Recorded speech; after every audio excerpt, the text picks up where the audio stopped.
कुमार गौरव, ये जो एसआईआर का मुद्दा है और ये जो आंकड़े आए हैं, 51 लाख वोटर ऐसे हैं जिनकी सूची से नाम हटाए जा सकते हैं।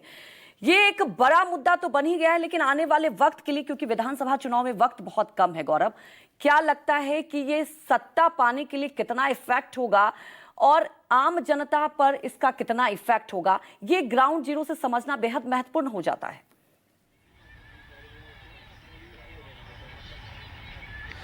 देखिए, बिल्कुल जहाँ तक बिहार में एसआईआर का सवाल है, चुनाव आयोग पूरी तरह से गंभीर है और लगातार वो ये कह रहा है कि सफलता के काफ़ी करीब है। जो अमूमन जो बात होती है, रिवीजन की बात होती है, ज़रूर इस बार जो समय दिया गया वो काफ़ी कम है, इसमें कोई दो राय नहीं है। इसमें विपक्ष तो अलग तरह के आरोप लगा रहा है, लेकिन सत्ता पक्ष के भी कुछ लोग ये कहते हैं कि समय कुछ और मिलना चाहिए था, क्योंकि जिस ऑनलाइन की वो बात कर रहे हैं कि ऑनलाइन भी जाकर आप अपना फॉर्म भर सकते हैं।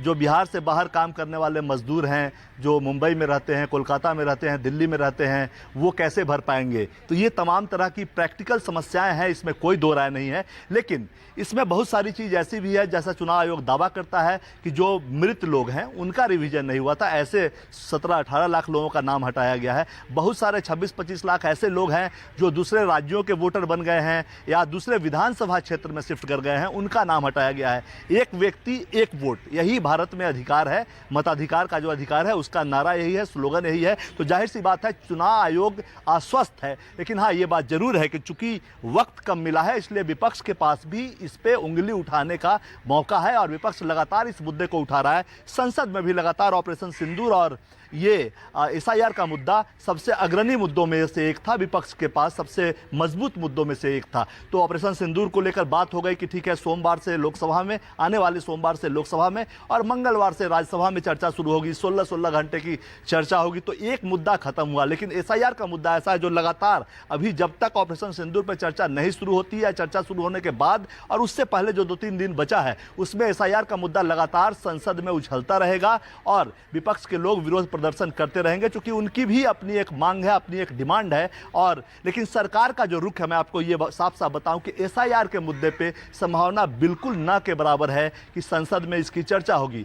सत्ता पक्ष के लोगों से जब मैंने ये जानना चाहा कि जब ऑपरेशन सिंदूर पे आप चर्चा कर रहे हैं तो फिर एसआईआर पे क्यों नहीं, तो उनका ये साफ साफ कहना है कि एसआईआर का काम जो कर रहा है वो चुनाव आयोग करता है। चुनाव आयोग की वर्किंग में सरकार का कोई दखल नहीं होता है, ऑटोनोमस बॉडी है, और जब उस पर आरोप लगेंगे, मुद्दे उठेंगे, तो उस चीज़ का जवाब कौन देगा? चुनाव आयोग को हम सदन में बुलाकर उनसे जवाब तो नहीं ले सकते। तो ये एक प्रैक्टिकल समस्या है, इसलिए ये मानकर चलिए कि आरोप प्रत्यारोप का दौर चलेगा। लेकिन एसआईआर के मुद्दे पे संसद में विपक्ष अपनी बात उठाएगा, सत्ता पक्ष उन पे आरोप लगाएगा कि आप बांग्लादेशियों के वोट के सहारे हैं, आप बाहर से आए हुए लोगों के वोट के सहारे चुनाव जीतना चाहते हैं, जबकि चुनाव आयोग एक व्यक्ति एक मत के नियम के तहत चल रहा है। 2 जगह जिसका नाम है उसको हटाया गया, जो बाहर से लोग आए हैं, अवैध तरीके से वोट जिन्होंने बनवा लिया है, उनका नाम हटाया जा रहा है। तो गलत कोई नहीं है, यानी चुनाव आयोग के साथ सत्ता पक्ष खड़ा है। चुनाव आयोग जो बात कहता है, सत्ता पक्ष उसमें हामी भरता है, लेकिन विपक्ष उस पर सवाल उठाता है। और देखिए, इस पर चर्चा की संभावना नहीं है और सुप्रीम कोर्ट में भी ये मामला चला और लगातार एक तरह से अगर ये प्रक्रिया गलत होती तो कोर्ट के सामने भी तमाम बिहार के भी राजनीतिक दल गए थे। चुनाव आयोग इलेक्शन कमीशन इस पे स्टे लगाता, लेकिन इलेक्शन कमीशन ने भी इस पे स्टे नहीं लगाया। तो कहीं ना कहीं चुनाव आयोग इस बात को प्रूव करने में सुप्रीम कोर्ट में सफल रहा है कि वो जो कर रहा है वो ठीक कर रहा है, इसमें गलत कुछ नहीं है। तो ऐसी स्थिति में जो इलेक्शन कमीशन का फैसला है, जो अब नया इलेक्टोरल रोल बनेगा, वो उसी पे वोटिंग होगी। हाँ, विपक्ष को के पास ये मुद्दा है और वो सवाल उठाते रहेंगे, लेकिन संसद में इसकी चर्चा की उम्मीद न के बराबर है, ये बात तय है। बिल्कुल, लेकिन विपक्ष लगातार इस पर सवाल तो उठा रही है। हमारे साथ सीधे सौरभ भी जुड़ चुके हैं।